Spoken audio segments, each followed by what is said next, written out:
Hello दोस्तों, क्या हाल है। आज तारीख है 17 अगस्त, दिन शनिवार, हिंदी तिथि द्वादशी। और आइए बात करते हैं आज की मुख्य समाचार में दिन भर की 50 बड़ी खबरों पर नजर डालते हैं। भारत के मुख्य न्यायाधीश डी वाई चंद्रचूड़ और सेशेल्स के मुख्य न्यायाधीश रोनी गोविंदन कोट्टायम में अंतर्राष्ट्रीय सम्मेलन का करेंगे उद्घाटन। भारत के मुख्य न्यायाधीश डी वाई चंद्रचूड़ और सेशेल्स के मुख्य न्यायाधीश न्यायमूर्ति रोनी गोविंदन आज केरल के कोट्टायम में राष्ट्रमंडल कानूनी शिक्षा संघ द्वारा आयोजित कानून और प्रौद्योगिकी टिकाऊ, परिवहन, पर्यटन और तकनीकी नवाचार पर एक अंतर्राष्ट्रीय सम्मेलन का संयुक्त रूप से उद्घाटन करेंगे। 3 दिवसीय सम्मेलन में सुप्रीम कोर्ट और उच्च न्यायालय के न्यायाधीश, अटॉर्नी जनरल, कानूनी विशेषज्ञ, शिक्षाविद और तकनीकी विशेषज्ञ भाग ले लेंगे। लघु उपग्रह प्रक्षेपण यान SSLV की तीसरी विकासात्मक उड़ान का कल सुबह 9:17 पर सतीश धवन अंतरिक्ष केंद्र, श्रीहरिकोटा से प्रक्षेपण होगा। लघु उपग्रह प्रक्षेपण यान SSLV की तीसरी विकासात्मक उड़ान का कल सुबह 9:17 पर सतीश धवन अंतरिक्ष केंद्र, श्रीहरिकोटा से प्रक्षेपण होगा। इस प्रक्षेपण से SSLV विकास परियोजना का कार्य पूरा हो जाएगा और भारतीय उद्योग तथा NSIL द्वारा परिचालित मिशन संचालित हो पाएंगे। प्रक्षेपण से 6 घंटे पहले उल्टी गिनती शुरू हो जाएगी। यह प्रक्षेपण यान 10 से 500 किलोग्राम के लघु, सूक्ष्म और अति सूक्ष्म उपग्रहों का प्रक्षेपण कर सकता है। मिशन का उद्देश्य SSLV वाहन प्रणालियों के उड़ान को प्रदर्शित करना और EOS-08 उपग्रह और SR-0 डेमोसैट पैसेंजर उपग्रह को 475 किलोमीटर गोलाकार कक्षा में स्थापित करना है। पश्चिम बंगाल की मुख्यमंत्री ममता बनर्जी ने मेडिकल कॉलेज और अस्पताल में हिंसा के लिए भाजपा और वाम दलों को जिम्मेदार ठहराया।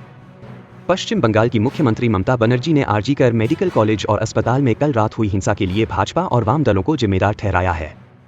उन्होंने आज कोलकाता में एक समारोह से अलग संवाददाताओं से बातचीत में कहा कि अपराधी छात्र आंदोलन से जुड़े हुए नहीं हैं, बल्कि वे बाहरी हैं। इससे पहले आज राज्यपाल डॉक्टर CV आनंद बोस मेडिकल कॉलेज गए और कहा कि वे प्रदर्शनकारियों के साथ खड़े हैं और उन्हें न्याय मिलेगा। आज से आम लोगों के लिए खोला जाएगा अमृत उद्यान, अगले महीने की 15 तारीख तक कर सकेंगे भ्रमण।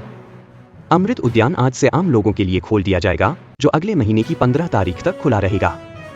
राष्ट्रपति द्रौपदी मुर्मू ने राष्ट्रपति भवन में बुधवार को अमृत उद्यान ग्रीष्मकालीन संस्करण 2024 का उद्घाटन किया। इस वर्ष पहली बार 29 अगस्त को राष्ट्रीय खेल दिवस के अवसर पर खिलाड़ियों को अमृत उद्यान का भ्रमण करने का निमंत्रण दिया गया है। इसके अलावा स्कूलों और विश्वविद्यालयों के शिक्षकों को भी फूलों का अवलोकन करने के लिए आमंत्रित किया गया है। स्वतंत्रता दिवस पर सीएम योगी ने की बड़ी घोषणा, 50 लाख से ज्यादा युवाओं को मिलेगा रोजगार। मुख्यमंत्री योगी आदित्यनाथ ने 78वें स्वाधीनता दिवस पर विधान भवन के समक्ष ध्वजारोहण के बाद युवाओं के लिए मुख्यमंत्री युवा उद्यमी विकास अभियान योजना की घोषणा करते हुए कहा कि प्रदेश का युवा प्रतिभाशाली और ऊर्जा से भरपूर है। इस योजना के जरिए 10 लाख युवाओं को रोजगार और स्वरोजगार से जोड़ा जाएगा। युवाओं को 10 लाख MSME इकाइयों के गठन के लिए सरकार आर्थिक सहयोग करेगी। इसके माध्यम से 50 लाख रोजगार भी सृजित होंगे। बड़ा प्रदर्शन करने की तैयारी में डॉक्टर, आपातकालीन बैठक की आज इंडिया गेट पर कैंडल मार्च। भारतीय चिकित्सा संघ IMA, दिल्ली चिकित्सा संघों DMA, सभी स्वास्थ्य सेवा संगठनों और निजी डॉक्टरों ने 17 अगस्त 2024 को शाम 6 बजे इंडिया गेट पर कैंडल मार्च निकालने का फैसला किया है।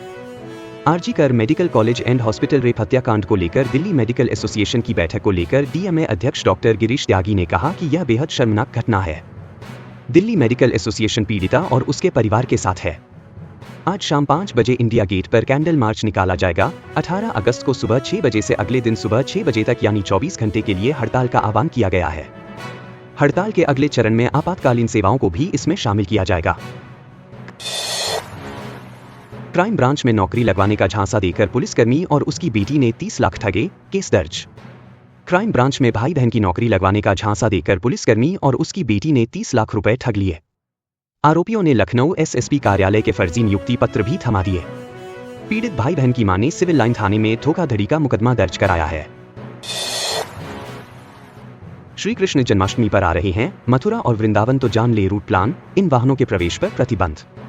श्री कृष्ण जन्माष्टमी पर मथुरा और वृंदावन में भारी वाहनों के प्रवेश पर प्रतिबंध रहेगा। पुलिस ने श्री कृष्ण जन्माष्टमी पर आने वाले श्रद्धालुओं को लेकर प्लान तैयार करना शुरू कर दिया है। इस बार 26 और 27 अगस्त की तिथियों पर जन्माष्टमी का पर्व मनाया जाएगा। इसके चलते 25 अगस्त से पुलिस प्लान को लागू कर देगी और 28 अगस्त तक यह प्रभावी रहेगा। जन्मभूमि की ओर टेम्पो और ई रिक्शा को भी प्रतिबंधित किया जाएगा। बंगाल में आज तृणमूल और भाजपा का विरोध प्रदर्शन। गोवा में 1000 डॉक्टर कल बंद रखेंगे OPD। कोलकाता के आरजीकर मेडिकल कॉलेज में प्रशिक्षु महिला डॉक्टर की दुष्कर्म के बाद हत्या के मामले में देश भर में विरोध प्रदर्शन हो रहे हैं। विरोध प्रदर्शन का गोवा के निजी और सरकारी अस्पतालों ने भी समर्थन किया है। दोनों के 1000 से अधिक डॉक्टर 17 अगस्त की सुबह से 24 घंटे के लिए बाह्य रोगी विभाग (ओपीडी) सेवाएं बंद रखेंगे। इसके साथ ही आज पश्चिम बंगाल में तृणमूल कांग्रेस और भाजपा का विरोध प्रदर्शन होगा। फोड़ा के बाद आईएमए ने भी किया हड़ताल का ऐलान, अस्पतालों को सेफ जोन घोषित करने की मांग। पश्चिम बंगाल की राजधानी कोलकाता में हुए बीभत्स हत्याकांड को लेकर इंडियन मेडिकल एसोसिएशन (आईएमए) ने हड़ताल का ऐलान कर दिया है। इससे पहले कोलकाता के सरकारी आरजीकर मेडिकल कॉलेज एवं अस्पताल में महिला डॉक्टर से दुष्कर्म और हत्या मामले में रेजिडेंट डॉक्टर्स के संघ (फोड़ा) ने अपनी हड़ताल फिर से शुरू करने का ऐलान किया था। इसरो का EOS-08 उपग्रह सफलतापूर्वक कक्षा में पहुंचा, इससे आपदा को लेकर मिलेगा सटीक अलर्ट। इसरो ने श्रीहरिकोटा के सतीश धवन स्पेस सेंटर से सुबह नए रॉकेट SSLV-D3 की लॉन्चिंग कर दी। इसके साथ EOS-08 मिशन के तौर पर नई अर्थ ऑब्जर्वेशन सैटेलाइट लॉन्च की गई, जो कि आपदाओं के बारे में अलर्ट देगी। इसे सफलतापूर्वक कक्षा में प्रक्षेपित किया गया। यह SSLV की अंतिम प्रदर्शन उड़ान होगी। इसरो ने बताया कि SSLV-D3 EOS के प्रक्षेपण से पहले काउंटडाउन 02:47 बजे शुरू हो चुका था। 1971 के बाद पहली बार बांग्लादेश पहुंचेगी UN विशेषज्ञों की टीम, हिंसा में हत्याओं की करेगी जांच। संयुक्त राष्ट्र के विशेषज्ञों की एक टीम अगले सप्ताह बांग्लादेश का दौरा करेगी। यहां पर टीम प्रधानमंत्री शेख हसीना के इस्तीफे से पहले और बाद में हुई प्रदर्शनकारियों की हत्याओं की जांच करेगी। टीम के बांग्लादेश दौरे की घोषणा बृहस्पतिवार को की गई। एक अधिकारी ने बताया कि 1971 में बांग्लादेश की आजादी के बाद UN की टीम पहली बार मानवाधिकारों के हनन की जांच करने के लिए पहुंचेगी। मजदूर ने हवस मिटाने के इरादे से की थी नर्स की हत्या, घटना के बाद पत्नी के साथ फरार हो गया था आरोपी। यूपी सीमा पर नर्स हत्याकांड का पुलिस ने खुलासा करते हुए बरेली निवासी एक मजदूर को जोधपुर से गिरफ्तार किया है। सुनसान रास्ते में अकेली महिला को देखकर उसकी नीयत डोल गई थी। उसने पहले नर्स से दुष्कर्म किया और फिर गला घोंटकर हत्या को अंजाम देते हुए उसका सामान लेकर फरार हो गया। बुधवार को कोतवाली में SSP मंजुनाथ TC ने नर्स हत्याकांड का खुलासा किया। उनके अनुसार बिलासपुर डिब्डीबा की वसुंधरा कॉलोनी एक युवती ने पुलिस को बताया था कि 30 जुलाई की शाम उनकी 33 साल की बहन जिम से घर आते समय लापता हो गई। मोबाइल के तोड़े गए लॉक ने लॉकअप तक पहुंचाया, आरोपी ने फोन पर लगाया था अपना सिम, जाने मामला। रुद्रपुर में एक निजी अस्पताल की नर्स की दुष्कर्म कर हत्या करने का आरोपी लूटे मोबाइल के लालच में पुलिस के हत्थे चढ़ गया। हत्यारोपी ने मृतका का फोन का लॉक तोड़वाकर उसमें अपना सिम लगाकर पत्नी को कॉल की थी। उसने तो अपना सिम निकाल लिया, लेकिन पुलिस को उसकी पत्नी का नंबर मिल चुका था। पत्नी की मोबाइल लोकेशन के आधार पर पुलिस ने उसे जोधपुर से गिरफ्तार कर लॉकअप में डाल दिया। गांव में पहुंचे टाइगर ने 4 लोगों पर किया हमला, रेस्क्यू के लिए वन विभाग की टीम रवाना। अलवर सरिस्का क्षेत्र से निकलकर टाइगर ST 2303 मुंडावर के दरबारपुर गांव में खेतों में छिपकर बैठे टाइगर ने एक युवक पर हमला कर दिया। जब घायल युवक ने यह बात ग्रामीणों को बताई तो उसके बाद ग्रामीण खेतों में टाइगर को ढूंढने के लिए निकले, तभी टाइगर ने भीड़ से घबराकर गांव में 4 लोगों पर और हमला कर दिया। इसके बाद 3 घायलों को जिला अस्पताल अलवर के लिए रेफर कर दिया गया, तो वहीं एक घायल का इलाज मुंडावर में चल रहा है। मोतिहारी में भीषण सड़क हादसा, जीजा साली की मौत, बाइक से घर लौट रहे थे दोनों, ट्रक ने मारी टक्कर। मोतिहारी में ट्रक और बाइक के जोरदार टक्कर में 2 लोगों की मौत हो गई है। घटना सुगौली के सिकरहना पुल पास हुई। तेज रफ्तार ट्रक ने बाइक सवार जीजा साली को टक्कर मार दी। हादसा इतना भीषण था कि दोनों की मौके पर ही मौत गई। घटना के बाद इलाके में हड़कंप मच गया, आसपास के लोगों की भीड़ लग गई। इधर सूचना मिलते ही पुलिस मौके पर पहुंची और छानबीन में जुट गई। पुलिस ने क्षतिग्रस्त बाइक को जब्त कर लिया, साथ ही दोनों शवों को कब्जे में लेकर पोस्टमार्टम के लिए भेज दिया।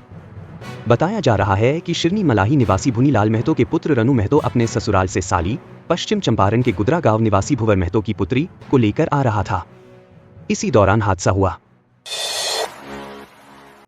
अपराधियों ने युवक की गोली मारकर की हत्या, दोस्तों पर लगा आरोप, जांच कर रही पुलिस। बेखौफ अपराधियों ने पटना में एक युवक की गोली मारकर हत्या कर दी। घटना सुल्तानगंज थाना क्षेत्र के पत्थर की मस्जिद के पास की है। मृतक की पहचान बिट्टू उर्फ मोहम्मद राजू के रूप में हुई है।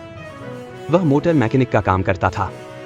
घटना को अंजाम देने के बाद अपराधी वहां से फरार हो गए। परिवार के लोगों ने युवक को इलाज के लिए पटना के नालंदा मेडिकल अस्पताल में भर्ती कराया, जहां रास्ते में उनकी मौत हो गई। घटना की सूचना मिलते ही पटना सिटी के सुल्तानगंज थाना के पुलिस पदाधिकारी और पटना सिटी पुलिस अनुमंडल पदाधिकारी मौके पर पहुंचे। बातचीत के क्रम में उन्होंने बताया कि घटनास्थल पर पटना से एफएसएल टीम को बुलाया जा रहा है। इसके अलावा उन्होंने बताया कि घटनास्थल के आसपास के सीसीटीवी कैमरा को देखा जा रहा है। परिवार के लोगों से भी हत्या से जुड़े मामले में बातचीत की जा रही है। ओसाका वावरिंका सहित 4 खिलाड़ियों को यूएस ओपन में मिला वाइल्ड कार्ड, जाने कब से शुरू होगा टूर्नामेंट। यूएस ओपन में 2 बार की चैंपियन नाओमी ओसाका तथा 3 अन्य पूर्व विजेताओं स्टेन वावरिंका, डोमिनिक थिएम और बियांका एंड्रीस्कू को 26 अगस्त से शुरू होने वाले वर्ष के अंतिम ग्रैंड स्लैम के लिए वाइल्ड कार्ड दिए गए हैं। ओसाका ने अभी तक 4 ग्रैंड स्लैम खिताब जीते हैं। उन्होंने अपना पहला ग्रैंड स्लैम खिताब 2018 में यूएस ओपन में ही जीता था। इसके बाद वह 2020 में भी यहां चैंपियन बनी थी, लेकिन वाइल्ड कार्ड पाने वाले अन्य खिलाड़ियों की तरह वह भी हाल में अधिकतर टूर्नामेंट में नहीं खेल पाईं, जिससे वह विश्व रैंकिंग में नीचे खिसक गईं, जो यूएस ओपन में सीधे प्रवेश पाने के लिए पर्याप्त नहीं थी। खेल पंचाट में भारत ने विनेश को पदक दिलाने के लिए रखी मजबूत दलीलें, फिर भी अपील खारिज। भारतीय महिला पहलवान विनेश फोगाट के पेरिस ओलंपिक में संयुक्त रजत पदक देने की अपील बुधवार को खेल पंचाट ने खारिज कर दी।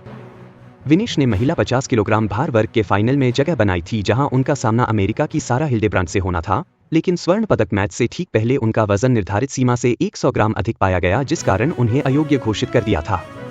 इस पहलवान ने पिछले बुधवार को खेल पंचाट में इस फैसले के खिलाफ अपील की और मांग की कि उन्हें क्यूबा की पहलवान योस्नेलिस गुजमेन लोपेज के साथ संयुक्त रजत पदक दिया जाए। हालांकि खेल पंचाट ने यह अपील खारिज कर दी। विनेश की अपील भले ही खारिज हो गई, लेकिन उनकी ओर से पेश वकील ने बताया कि उन्होंने इस पहलवान को पदक दिलाने के लिए मजबूत दलीलें रखी थी। भारत का यह पूर्व गेंदबाज बना कीनिया टीम का मुख्य कोच। प्रथम श्रेणी क्रिकेट में लिए थे 365 विकेट। भारत के पूर्व तेज गेंदबाज डोडा गणेश को 2026 टी20 विश्व कप के क्वालिफायर से पहले कीनिया की पुरुष क्रिकेट टीम का मुख्य कोच बनाया गया है। 51 साल के गणेश ने भारत के लिए 4 टेस्ट और 1 वनडे मैच खेला था। उनकी जिम्मेदारी कीनिया की टीम और खिलाड़ियों से बेहतर क्रिकेट निकलवाने की होगी। डोडा चाहेंगे कि कीनियाई टीम उस दौर में लौटे जब वह लगातार विश्व कप में हिस्सा लेते थे। 1996 से 2011 के बीच कीनियाई टीम ने 5 विश्व कप में हिस्सा लिया था। अरशद नदीम पर हुई नोटों की बारिश, सीएम के बाद पीएम ने भी किया इतने करोड़ की राशि देने का ऐलान। पेरिस ओलंपिक 2024 में स्वर्ण पदक जीतने वाले पाकिस्तान के भाला फेंक एथलीट अरशद नदीम पर नोटों की बारिश हो रही है। मंगलवार को पंजाब प्रांत की मुख्यमंत्री मरियम नवाज ने स्टार एथलीट के घर पहुंचकर 10 करोड़ रुपए और नई कार सौंपी थी। अब पाकिस्तान के प्रधानमंत्री शहबाज शरीफ ने उन्हें 15 करोड़ रुपए देने की घोषणा की है। रोहित और कोहली के दलीप ट्रॉफी में हिस्सा नहीं लेने पर आया जय शाह का बयान, बताई वजह। भारतीय क्रिकेट कंट्रोल बोर्ड (बीसीसीआई) के सचिव जय शाह ने दलीप ट्रॉफी टूर्नामेंट में रोहित शर्मा और विराट कोहली जैसे स्टार खिलाड़ियों के शामिल नहीं होने पर चुप्पी तोड़ी और इस बारे में जानकारी दी है। जय शाह ने गुरुवार को कहा कि रोहित और कोहली को चोटिल होने का जोखिम होने के कारण इस टूर्नामेंट में हिस्सा लेने के लिए जोर नहीं दिया जाना चाहिए। उत्तर प्रदेश में भारी बारिश की चेतावनी। उत्तर प्रदेश में भी भारी बारिश का दौर जारी है। लखनऊ स्थित मौसम विज्ञान केंद्र ने 24 जिलों में आज भारी बारिश की चेतावनी दी है। इसमें वाराणसी, प्रयागराज, मिर्जापुर समेत अन्य जिले शामिल हैं। लगातार बारिश के कारण नदियों में उफान आने से बाढ़ का खतरा भी बना हुआ है। आज से रविवार तक कुछ हिस्सों में भारी बारिश के आसार, बाढ़ और बादल फटने का भी खतरा। मौसम विज्ञान केंद्र श्रीनगर ने 17 से 19 अगस्त के बीच कुछ हिस्सों में येलो अलर्ट जारी करते हुए भारी बारिश की आशंका जताई है। खराब मौसम में संभावित स्थानों पर बाढ़, बादल फटने, भूस्खलन और पहाड़ों से पत्थर गिरने का खतरा है। कश्मीर में लगातार शुष्क मौसम रहने से लोगों के पसीने छूट रहे हैं। कई जिलों में दिन का पारा सामान्य से 4 से 7 डिग्री ऊपर चल रहा है। श्रीनगर और कुपवाड़ा में 3-3 साल बाद गर्म दिन बीता। काजीगुंड में दिन का तापमान ऑल टाइम रिकॉर्ड के पास पहुंच गया है। जम्मू के कई हिस्सों में बारिश हुई, मगर उमस से कोई राहत नहीं मिल पाई है। हिमाचल के 6 जिलों में भारी बारिश का ऑरेंज अलर्ट, 5 में बाढ़ का खतरा, जाने पूर्वानुमान। हिमाचल प्रदेश के कई भागों में मानसून की बारिश का कहर लगातार जारी है। राज्य में जगह जगह भूस्खलन से दर्जनों सड़कें यातायात के लिए बाधित हैं। कई बिजली ट्रांसफार्मर भी ठप हैं। इसके अतिरिक्त 20 से अधिक जल आपूर्ति योजनाएं प्रभावित हैं। उधर कांगड़ा जिले के पंचरुखी क्षेत्र में भारी बारिश से तबाही हुई है। देवगरा में पालमपुर से पंचरुखी व जयसिंहपुर सड़क का कुछ हिस्सा बह गया। साथ ही पानी व मलबा साथ लगते घर के आंगन में घुसा गया। इससे आंगन में खड़ी गुड्डू पुत्र रामलाल की स्कूटी बह गई। साथ ही घर आए मेहमान की स्कूटी भी मलबे के साथ बह गई। इस सप्ताह अभी और बरसेंगे बदरा, पहाड़ से लेकर मैदान तक कई राज्यों में बारिश की चेतावनी। इस मानसून सीजन में बारिश ने अब तक पहाड़ से लेकर मैदान तक भारी तबाही मचाई है। बावजूद इसके अभी मौसम का मिजाज बदलता दिखाई नहीं दे रहा है। भारत मौसम विज्ञान विभाग (IMD) ने पहाड़ से लेकर मैदान तक बारिश की चेतावनी जारी की है। इस सप्ताह दिल्ली, केरल, ओडिशा, हिमाचल प्रदेश और उत्तराखंड सहित कई राज्यों में बारिश की चेतावनी जारी की गई है। वहीं 21 अगस्त तक दिल्ली NCR में गरज चमक के साथ हल्की से मध्यम बारिश होगी। हालांकि अगले 2 दिन मौसम साफ रहेगा। 18 से 20 अगस्त तक दिल्ली में येलो अलर्ट जारी किया गया है। हिमाचल प्रदेश में सड़कें बंद। हिमाचल प्रदेश में भारी बारिश के कारण भूस्खलन और बाढ़ से 338 सड़कें, जिसमें 4 राष्ट्रीय राजमार्ग भी शामिल हैं, बंद हो गई हैं। ऊना, कुल्लू, मंडी और शिमला जिलों में बचाव अभियान चलाया जा रहा है, जहां अचानक आई बाढ़ के बाद कई लोग लापता हैं।